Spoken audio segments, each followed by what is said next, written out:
qovoli bulochkalarimizga kerakli bo'lgan masalliqlarimiz. Qovonni mayda to'rtburchak to'rab, bug'da pishirvoramiz.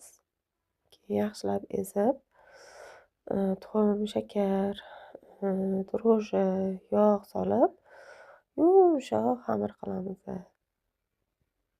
Hammasini bittada solib, xamir qilib, keyin oxirida yana pista yog' sovoramiz. Yumshoq xamir bo'ladi. Buni keyin yarim soatga qo'yib qo'yamiz. Keyin unlab, shakl berib olamiz. Yana 20 minutga oshirishga qo'yib qo'yamiz. Keyin shakl berib, chiroyli qilib pishirib olamiz. 20-25 minutda 180 gradusda tepa-pastini yoqib pishirib olasizlar. Rosayam nech xamir bo'ladi.